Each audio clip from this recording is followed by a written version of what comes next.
Il y avait des femmes qui parlaient quechua, on se comprenait pas en fait. Il y a des moments où on se comprend pas.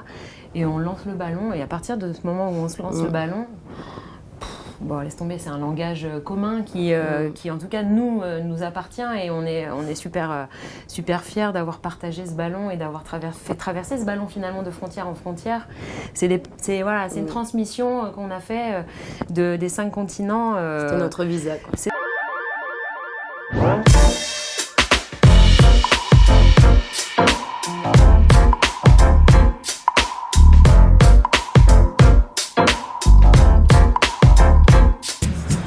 Alors, je suis Mélina Bouetti, ex-footballeuse au Celtic Marseille et à Juvisy. Et je suis autrice et réalisatrice de Little Miss Soccer, le tour du monde des femmes qui font le foot. Enfin, co-autrice, co-réalisatrice. Oui, belle passe. Belle passe. Amorti poitrine. Candice Prévost, je suis une ex-joueuse aussi. J'ai joué en Normandie à l'EAC et au Paris Saint-Germain, un petit peu en équipe de France. Et donc, co-autrice et réalisatrice de Little Miss Soccer, le documentaire. Et aussi, on a écrit un livre. C'est pas mal. Hein. Et autrice. Ouais. Ah ouais, c'est vrai. Il y avait le double besoin, en fait, le besoin de sortir d'un traitement médiatique traditionnel, donc en racontant les fameuses histoires dont parle Candice, et le deuxième besoin, c'était de retrouver l'essence du football. Je me disais, il y a une Coupe du Monde qui arrive en France, on est 2 anciennes joueuses, donc on était légitimes, enfin, c'est très, dans le journalisme, c'est dur d'investir un sujet avec quand même de la crédibilité, du vécu, du terrain, et en même temps, faire un tour du monde, oui, mais... Pourquoi ? Et l'universalité du football permet d'aller à la rencontre de toutes ces cultures, avec une hétérogénéité qui est encore plus grande que chez les hommes quand il s'agit de football pratiqué par les femmes. Et ça permettait de repositionner la femme dans sa société, dans leur société, chacune, avec les disparités. Et à travers le football, de s'en servir comme un prétexte pour savoir pourquoi elles y jouaient, pourquoi elles s'animaient autour de ce ballon et qu'est-ce qui les motivait à avoir ce droit au but.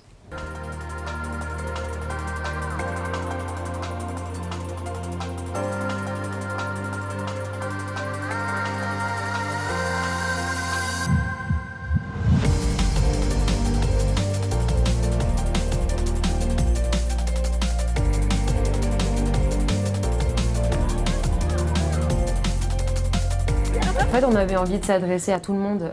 L'idée, c'était d'aller chercher des petites 4 ans qui sortent du berceau et qui tapent dans le ballon, et aussi d'aller jouer avec ses grands-mères en Afrique du Sud.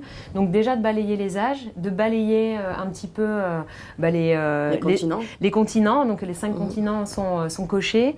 Et puis bien sûr les thématiques, les thématiques sociétales qui sont complètement diverses et variées, avec de l'éducation, du social, de la santé, du professionnalisme, de la tactique au Japon. On balaye vraiment tous les sujets.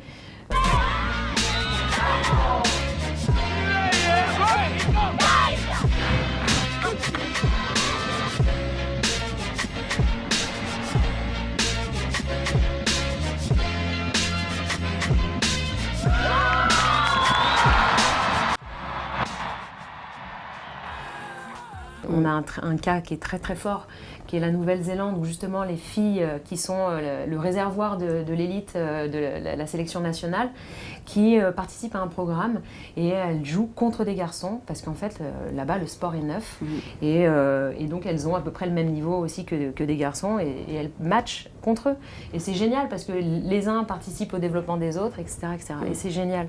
Il y a des leçons de féminisme en Nouvelle-Zélande. En Nouvelle-Zélande, c'est sûr que au niveau des préjugés, voilà, si ce pays-là, au niveau de l'équité, d'ailleurs, ils ont voté l'égalité des salaires entre les hommes et les femmes, l'égalité aussi des conditions de voyage lors des déplacements des sélections. Donc voilà, c'est un signal très fort, c'est un signal qui a écarté Ada Hegerberg, la Ballon d'Or de la Norvège, qui aujourd'hui amène les Américaines presque à boycotter une Coupe du Monde parce qu'elles sont devant les tribunaux aux États-Unis pour réclamer la même égalité, alors que c'est le pays du soccer. Donc c'est très inspirant, ça permet de mettre en miroir tous les pays et d'en tirer les bonnes pratiques, et de mettre aussi des petits cartons rouges. Alors après, bien sûr, qu'on s'est fait des kiffs de jouer à 3800 mètres d'altitude en robe traditionnelle, je pense qu'on ne le refera plus dans notre vie, ou alors... C'était un peu... Ouais.